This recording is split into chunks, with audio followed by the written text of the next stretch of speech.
Hello, everybody, and welcome to Finding the Guardian of Your Soul. I'm Lisa Shield, and I am so happy to be here with you. Today, I am going to do a quick tip, and we are going to talk about what's really holding you back in love. Maybe it's time to face your fears. So, these are tough times. Let's be honest. I know everybody wants to come, you know, put on this positive spin. We've had many, many years of blind optimism that things would just work out. But now, there's a lot going on in the world. And I think that many, many, many people are facing a lot of fear in their life, a lot of uncertainty with AI and global warming, political upheaval, wars breaking out. And the truth is becoming harder and harder to ignore. So the same is true in our personal lives, especially in love. So fear shows up: fear of rejection, fear of intimacy, the fear of being truly seen. And instead of facing our fear, we run from it. But here's the thing that you have to know: if you keep running from your fears, all that does is keep you stuck. Facing our fears is how we move forward. I've had a lot of things going on in my own life, a lot of uncertainty, a lot of upheaval. And the other day, my husband was away. He was visiting his brother, and I had a few days to myself. And I just said, Lisa, you've got to sit with these things. You've got to look at what's going on in your life and pay attention to what's not working. And I could feel all this anxiety in my gut. My stomach was in knots. And I don't know if some of you are feeling that right now, but my stomach was in knots. And I just said, Lisa, you've got to sit with these feelings, because what I wanted to do was push them away, work, go see friends, keep myself busy. And none of that was helping the situation. And the truth is that by sitting with it and allowing myself to feel these very uncomfortable feelings, once I started to allow those feelings to subside and I just breathed through it, I was able to start getting some clarity around what to do next. Does that make sense? Does that resonate with anybody who's listening? Have you ever been there where all you want to do is push your fear away? Maybe you want to drink or eat or do some online shopping or keep yourself busy going on the apps and swiping, just to get your mind off of what's really going on in your life, when the thing you most need to do is just be still and sit with your feelings and allow them to come up. So today I'm going to show you how fear might be holding you back in love and why it's essential to face it, and how my emotionally naked dating approach can help you stop running so that you can work through your fears and your insecurities. And when you do that, you start to get to the other side and you can experience hope and possibilities. So fear doesn't just protect you, it isolates you. And in dating, it can show up as perfectionism, playing it cool, or, hiding parts of yourself, not being genuine and real, but putting on an act for men or for your friends and pretending that everything's okay. But when you're not being authentic, how can someone connect with the real you? In emotionally naked dating, vulnerability is the foundation of connection. So being vulnerable, being real, being authentic. And when I talk about vulnerability, I'm not just talking about all the bad things, I'm talking about also being playful and in the moment, because when we're playful, our guard is down. We're not thinking about what we're doing. We're not second guessing ourselves. We're in the moment. We're saying whatever comes to mind, and we're not thinking about outcomes. So vulnerability is really the art of being open and unguarded. And many people think that being unguarded means just, exposing our flaws and our imperfections, all the negative things about us. But it really just means taking down our walls and being authentic. Secure, relationship ready men are drawn to women who are unguarded and authentic. So if fear builds walls, no one can see the incredible person behind them. Real confidence isn't the absence of fear, it's proving to yourself that you can face it and grow past it. So every time you take a risk, every time you do something scary, you expand what's possible for you. So what happens is our fears, when we have a fear and it's blocking us, every time we hit up against that fear, we capitulate. So you have to face the fear and walk through it so that it doesn't keep stopping you. I'll give you a great example of this. One of my biggest fears when I was when I was in my first marriage was that if my ex-husband left me, I would be alone. And I was terrified that he was going to leave me. And I couldn't even think past that. I couldn't even conceive of a world without him. And one day I decided to face that fear. And I said, Lisa, you have got to look at the unthinkable. You've got to start to consider what a life without him would look like. And I have to say that once I began that process of really, being able to think of a life beyond my ex-husband, I actually started to see how he was holding me back, that the marriage wasn't working, that the relationship was like a life raft that I had been clinging to, but that we really were not good partners, that we were not growing together as individuals or as a couple, and that I needed to leave him so that I could stand on my own 2 feet, take responsibility for my own life, and start to grow up, which is what I wound up doing.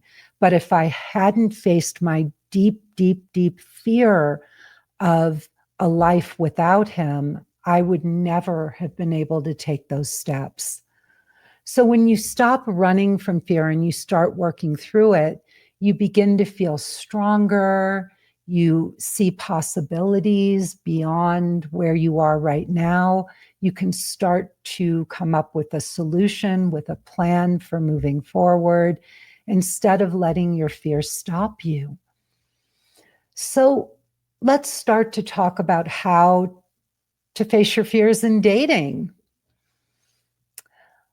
The first thing that you want to do is name your fear. So I had to name my fear that I was afraid that my husband was going to leave me and that I was afraid to face a life alone without a partner. So the first thing you have to do in dating is name your fear. What are you truly afraid of? Is it rejection, repeating old patterns, attracting another avoidant or another narcissist? Is it that you're afraid of being judged? Maybe you were in a relationship with somebody who gaslit you and you were constantly walking on eggshells, or maybe it's facing the fear that you're not good enough to have the kind of relationship you truly want. Just naming your fear allows you to start to take control.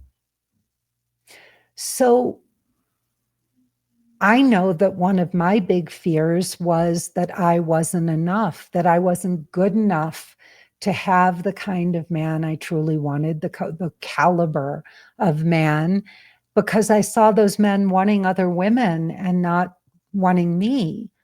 And so none of those men were coming toward me. And so the first thing I had to admit was that I had been settling in all my previous relationships. And I'm sure many of you are doing this. I'd love to see who's done that. Who's settled in past relationships because you were afraid that you wouldn't find a man that was truly on your level, that those men were not looking for women like you? I know so many of you do this. You find a guy, he's not really what you want, but you keep dating him, or you get into a relationship with these men.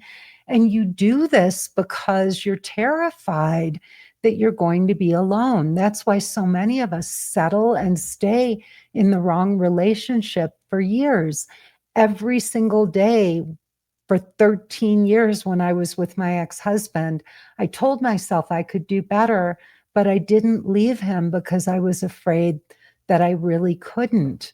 And so you have to name your fear.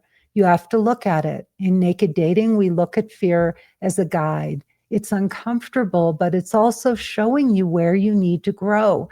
And if you're unwilling to face these fears and walk through them, you can't grow. So when you face a fear like I'm not good enough, then you have to ask yourself, well, how do I start to feel better about myself? What are the things that I'm unhappy about that I can do something about?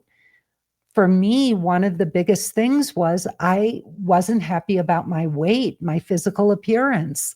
And so I decided that in order to feel confident enough to attract the kind of man I really wanted, I needed to do something about my weight, which had been a chronic, lifelong issue.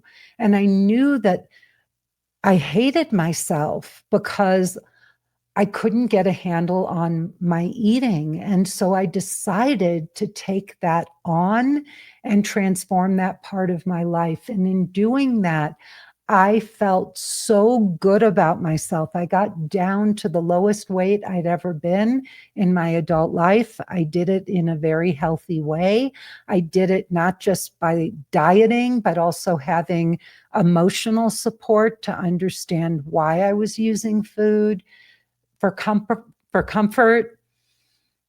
And once I did that, I felt more confident, more able to go out and date and attract the kind of men I really wanted. So you just want to take small, brave steps. You don't need to leap into the deep end. You don't have to change everything about your life. I chose one thing, the one thing that had been the biggest obstacle for me, right? Which was my weight. And then you start with taking small, actionable steps. So a little bit over time, I didn't lose weight overnight. It was a process. And just by committing to this process and showing up for myself, I was able to gain the confidence I had been looking for my whole life in this area. I felt so empowered and so good about my ability to show up for Lisa. And I proved to myself that I could do this, and it was empowering. So you have to look at one part of your life, one thing that you are dissatisfied with. Maybe it's your finances. Maybe you need to work out and, go to the gym and work out. Maybe you need a makeover. I don't know what that thing is. Maybe you want to pick up a hobby or take dancing lessons, study the tango and move your body, get in your body, feel more feminine. There are so many ways you can start to tackle one part of your life that will have a ripple effect in your dating life. So if you're afraid of rejection, which is a big one, right? For so many of you. So if you're afraid of rejection, put yourself on a dating app and start messaging 5 people a day and just see what happens. Send some playful responses, send some more serious ones, and just start to see what works and doesn't work. Maybe you don't even go on a date yet. Maybe you don't go out with a single guy, but you just spend some time on the apps, online, on a dating site, just messaging and getting the hang of it and working through your feelings. Maybe you start messaging with a guy and then he disappears.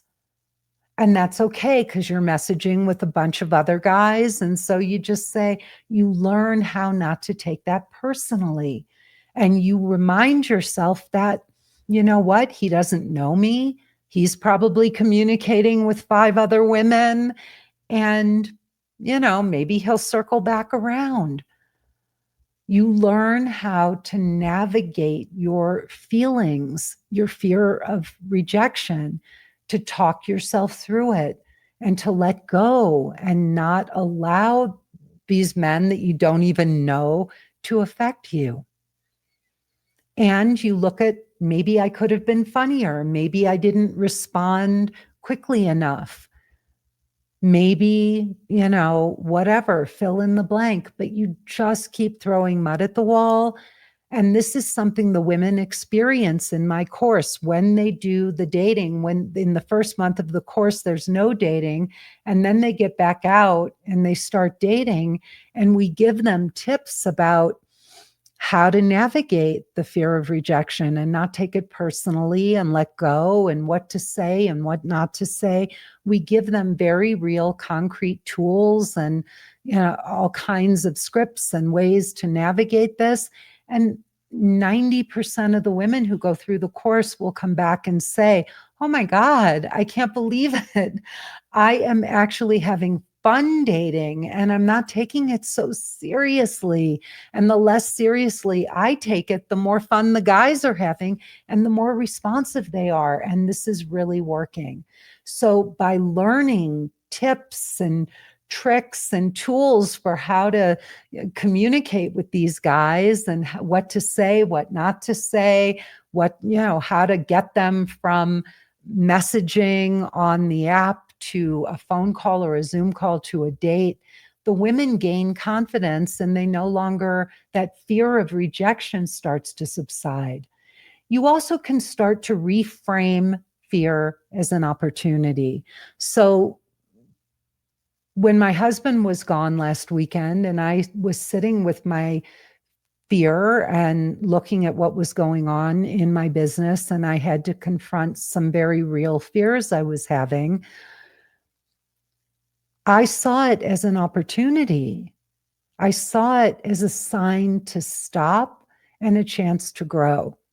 So every time you face a fear, you get closer to being able to see answers and possibilities. And I came up with some wonderful solutions that if I had just been paralyzed by fear, I wouldn't have seen these opportunities. And I actually made some tremendous progress in my business this past week because I faced my fear and I was able to make some important decisions that I just wasn't clear about. And if I hadn't seen my fear as an opportunity and a sign to stop, that wouldn't have happened. So if you are running into rejection and it's paralyzing you, you can, if you reframe that as an opportunity, then what? What happens if you start to reframe it as an opportunity? You start to see possibilities. What am I afraid of? How can I look at this differently? How can I grow? Are there things I might be missing that I'm doing wrong that I could change? Should I be lighter, funnier, keep my messages shorter? What do I need to do in order to face this fear of rejection?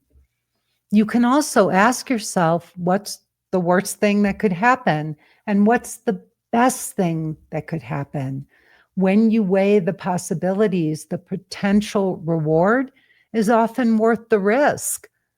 So let's say a guy that you were texting with stopped messaging you and you were really upset. It was upsetting because you really liked him and you thought it was going well and you thought he was about ready to ask you for a date.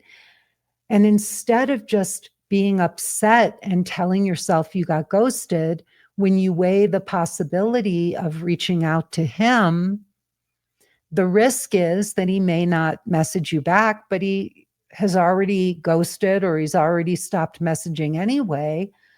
And if you were to send him a funny little message, the reward is that he might respond. So why not? Maybe there was a miscommunication. Maybe he didn't think that you were that into him. Maybe your messages weren't that playful and he couldn't tell if you really liked him or not. And so he just disappeared. And so by you reaching out and just saying, hey, where did you go? I was having so much fun communicating with you, and I was looking forward to connecting. Maybe he needed some acknowledgement that you were having a good time and that you were interested in getting to know him. Look, everybody's got fear. It's happening on both sides of the equation. So maybe the potential reward is greater than the risk of just dropping the ball and, and feeling horrible and thinking, oh, well, another guy that ghosted me. I have heard so many stories uh, of women who read the rules and put all the power in the guy's hands and just followed it to the letter and thought, well, he's supposed to message and he's supposed to reach out and I'm not supposed to initiate and blah blah blah blah blah. Well, I have heard so many instances from women who did that, and later they may have run into the guy at a party or in a coffee shop and the guy said, well, I didn't think you were interested. There was no initiation on your side. I was doing all the initiating. I wasn't really getting much back from you, and so I didn't think you were interested. So a lot of times, you may think that you're putting out all these cues and whatever, and the guys just are not getting it. So I want you to think about one fear you've been avoiding in your dating life, just one small fear. And then I want you to think about one brave step you can take today to face it. Maybe there's a guy you've been communicating with who dropped the ball, who you really want to get a date with. And so you're going to send him a message that says, what's a girl like me got to do to get a date with a guy like you? Or maybe your pipeline is running dry and you decide that you're going to reach out to 10 guys. There are always things you can do at your end. Maybe you call up a photographer, a professional photographer, and you get some new photos. Maybe your photos are old, they're over a year old, or maybe you never had professional pictures taken. And you want to put yourself out there in the best light. There's all kinds of things you can do to take a brave step. Maybe there's a guy that dropped the ball and you just want to say, look, I had such a great date and I understand that maybe we're not a match. I was wondering what it was or why you decided not to reach out to me again. I won't ask you again, but I really want to learn from this experience. So anything you could share with me, you're the kind of guy that I would love to get to know. And anything you could share with me would be valuable. There are so many ways you can use the dating process as an opportunity to face your fears and grow. And, the focus, you really need to take the focus off just finding your guy, because A lot of dating is really about becoming the person who's ready for your guy. So if this resonated with you, I want you to go to lisashield.com. I want you to click the button all over the page to watch my free presentation. If you want to dive deeper into how emotionally naked dating can help you transform your love life, let's connect. This is where the journey begins. And if you're sick and tired of wasting precious years of your life trying to figure this out on your own, and you really want a proven step-by-step roadmap for getting this solved now, so that one that takes all the guesswork out of this process and shows you how to find the guardian of your soul, then please, again, go to lisashield.com, watch my free presentation, stay to the end. That's where you can book a call with a member of my team. I look forward to seeing you on the other side. Also, if you have suggestions for future topics, send them to hello@lisashield.com. Thank you for listening. I will see you again soon. I do a broadcast with my husband called Getting Inside the Right Male Mind. You don't want to miss that. My husband has the most beautiful insights on how men think and feel about all of this. So please, if you want to hear the male perspective, check that out. Enjoy the rest of your day, and I will see you soon. Bye-bye.